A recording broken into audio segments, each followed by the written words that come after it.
Live in Western Oregon, this is NBC 16 News at 5.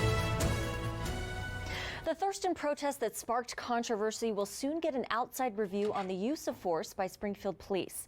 Good evening and thank you for joining us. I'm Jacqueline Mazer. Now, we spoke with Springfield Mayor Christine Lundberg today, who says that plan will go through as soon as the appropriate person is found for the job.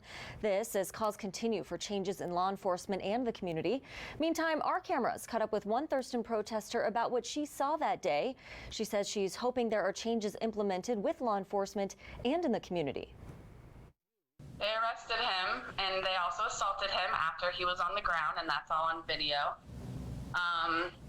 He wasn't fighting. He wasn't resisting arrest. The only resisting arrest that was happening was protesters kind of went into defense mode, and we're scared for him. We're scared for his life. Coming up tonight at 5:30, NBC 16's Angelina Dixon talks with Mayor Lundberg about her plan for an investigation. Well, following up now on a story we brought you last night, a Black Lives Matter activist who was hit by a car during a protest is speaking out. This after a grand jury decides not to charge the driver. Our Lauren Negretti joins us live in the studio after speaking with Isaiah Wagner today. Now, Lauren, what does he have to say to all this? Well, Jacqueline, Wagner says he's still taking it in today after the news that the grand jury wouldn't charge driver Travis Walleri. The incident happened June 28th during a children's march. The group of protesters made their way through a residential area at Adams and Clark Street. Prosecutors say Walleri made an illegal left turn and Wagner was hit by the right side of Walleri's car. Today, Wagner says it was a slap in the face to not even have the minimum charge of reckless driving.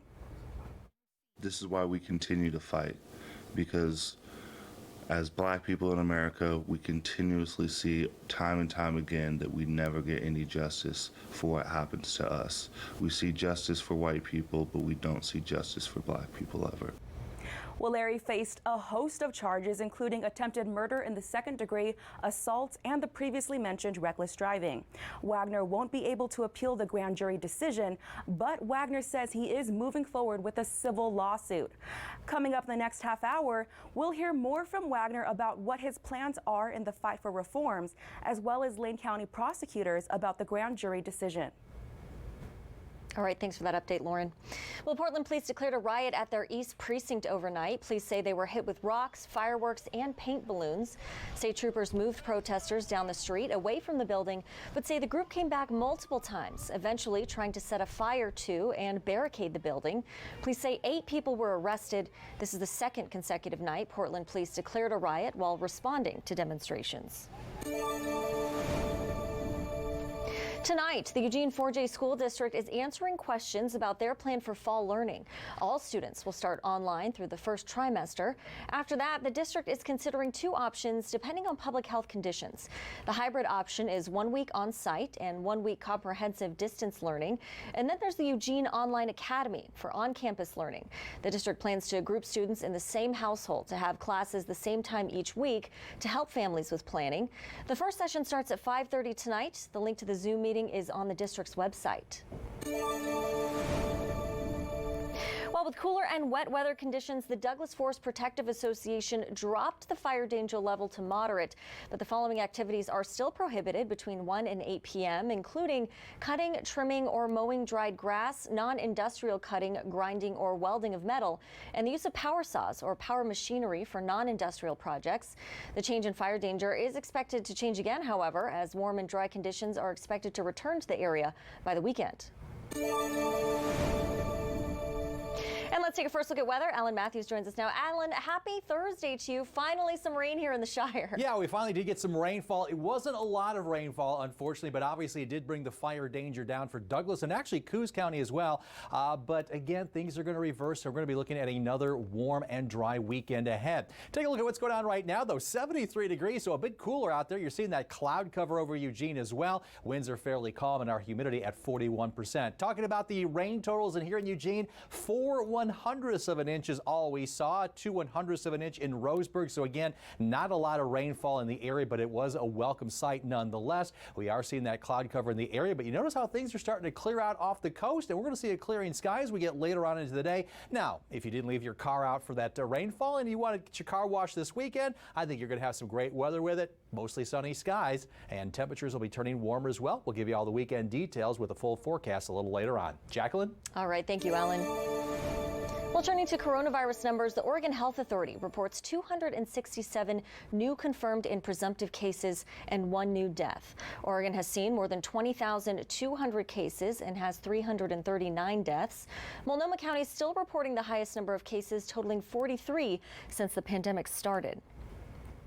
And a new grim forecast from researchers at the University of Washington. They're now predicting the coronavirus death toll in the U.S. will climb to 300,000 by December 1st.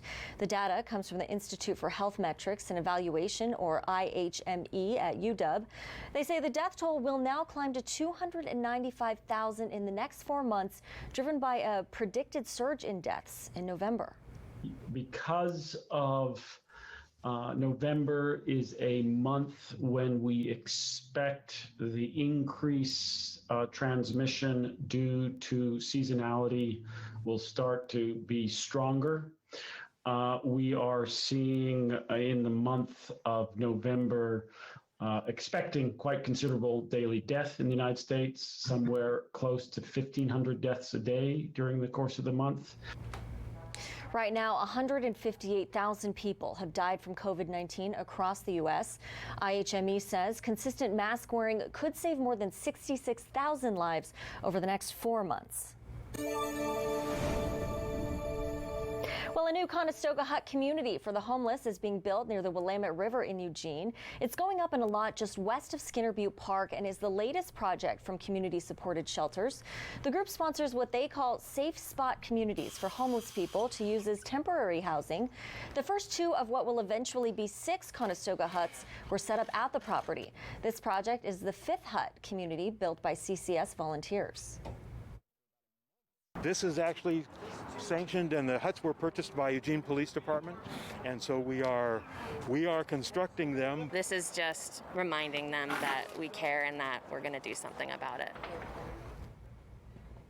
Now, we just heard from Jack Hoffman, and he was one of more than a dozen volunteers who helped build the shelters this week. On NBC 16 News at 5:30, our Tom Adams will tell us when the rest of the units will go up and how the huts become the bridge to permanent housing for local homeless residents. Well, the deadline for Move Oregon's border to gather the required number of signatures has come and gone. The movement ultimately failed to get the signatures needed to make it on the ballot, but goals were met in 3 of the 15 counties needed to make a change, including Jefferson, Union, and Wallowa. In Douglas County, they missed their mark by 30 signatures, but that still would not have been enough. The group needed to have all signatures by August 5th. Look at Douglas County, which was, 98%. The figure that we usually work with is a minimum of 130% because they throw out a chunk of signatures. The group filed a lawsuit in an effort to get a reduction of signatures or a time extension, but the suit was denied last month. They filed a second motion and are still waiting for the judge's ruling. I was on a conference call with the governor's attorneys yesterday, and they wanted me to dismiss the case, because they felt we didn't have enough information and stuff like that, and I refused. McCarter says he wants to get the measure on November ballots because of the large turnout for presidential elections. But under Oregon law, a petition of this type has a circulation period of about 2 years. McCarter says he's fine with using this year's signatures for future elections. Coming up next on NBC 16 at 5, on the campaign trail, candidates accept their nominations via video conferencing technology. Plus, new developments in the explosion that rocked the capital of Lebanon, how international leaders plan to help.